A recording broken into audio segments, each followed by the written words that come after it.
hospitals, places of healing, but also where the line between life and death blurs. What if I told you about a patient who predicted her own end, a shadow that haunts the morgue, and an elevator leading to a cursed floor? Let's get started. I'll never forget that night in the ICU. The quiet was heavy, only broken by the rhythmic beeping of monitors and the occasional shuffle of nurses. Mrs. H was one of our long-term patients, a frail woman in her late 80s. Dementia had taken her mind, leaving her trapped in a haze of confusion. She mumbled constantly, her words nonsensical, as if she were speaking to people only she could see.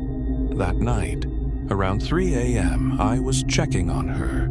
She was restless, tugging at her blanket and muttering louder than usual.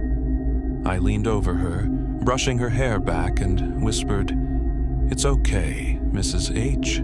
You're safe." That's when it happened.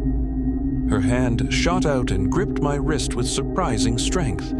Her eyes, cloudy and pale, were locked on mine, but they didn't seem confused anymore. They were sharp, focused. In a voice that didn't sound like hers, she said, "He's standing behind you." I froze. My breath caught in my throat. The air around me felt heavy, suffocating. Slowly, I turned my head, expecting to see something, but the room was empty. Just me, Mrs. H, and the beeping machines. I tried to laugh it off, but her grip tightened, and her voice dropped to a whisper. "He'll take you next." A chill ran down my spine. I gently pried her hand off and stepped back, shaken but trying to stay professional. I finished my rounds, avoiding her gaze, but the weight of her words lingered. An hour later, the alarms in her room went off. She'd gone into cardiac arrest. We rushed in and did everything we could, but she was gone within minutes. When I returned to her room to gather her belongings, the atmosphere felt lighter. It was as if the heaviness had left with her. I've worked in the ICU for years, but I'll never forget the look in her eyes or the feeling of something unseen standing just behind me. As a medical resident, I often pulled night shifts that stretched into the early hours. One of my least favorite tasks was transporting bodies to the morgue. It wasn't that I was scared, it was just eerie. The silence, the dim lights, the cold. It all felt unnatural. One night, I was assigned to transport a deceased patient to the morgue. The corridors were empty as I wheeled the stretcher, the sound of its squeaky wheels echoing in the quiet. When I arrived, I pushed through the heavy double doors, the cold air hitting me instantly. As I maneuvered the stretcher toward the storage area, I noticed movement out of the corner of my eye. A tall, shadowy figure was standing near the door. My first thought was that it was security, or maybe another staff member. Relieved, I called out, "Hey, can you give me a hand?" No response. The figure didn't move. It just stood there, tall and still, almost blending into the darkness. My unease grew as I took a few cautious steps closer, but when I turned to fully face it, there was no one there. The room felt colder, and suddenly, the lights began to flicker. A metallic clang echoed from deeper inside the morgue, like something had fallen. My heart was racing as I quickly finished securing the body and turned to leave. As I reached the door, I felt it. A cold gust of air brushing past me, chilling me to the bone. It wasn't like the morgue's usual chill. It felt alive, like someone or something was moving past me. I didn't look back. I pushed through the doors and ran down the corridor. When I mentioned the incident to a senior nurse the next day, she just nodded and said, "Oh, you met him. We call him the Shadow.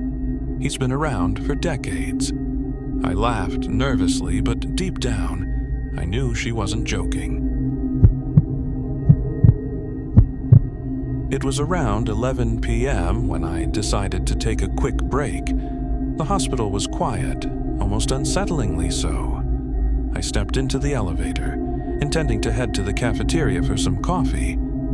I hadn't even pressed the button when the doors closed, and the elevator began to move. I assumed someone else had called it, but when the doors opened, I immediately knew something was wrong. The air was damp, and the floor was completely dark, lit only by faint emergency lights casting eerie shadows.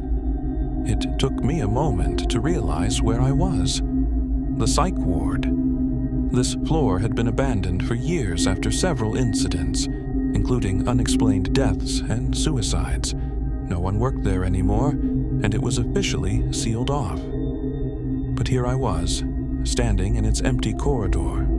Curiosity got the better of me, and I stepped out. The smell hit me first, a metallic tang mixed with the musty odor of damp walls. As I walked further in, I felt like I was being watched. My skin prickled with unease.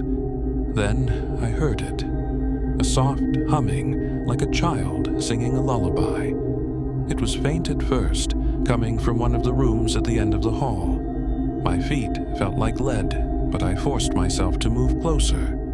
The humming grew louder, and I could hear the melody clearly now. It was haunting, almost mournful. When I reached the room, I hesitated, my hand hovering over the doorframe. The humming stopped abruptly. Silence fell, and for a moment, all I could hear was my own breathing. Suddenly, the elevator dinged from behind me, snapping me out of my trance. I turned and bolted back, the faint sound of whispers following me.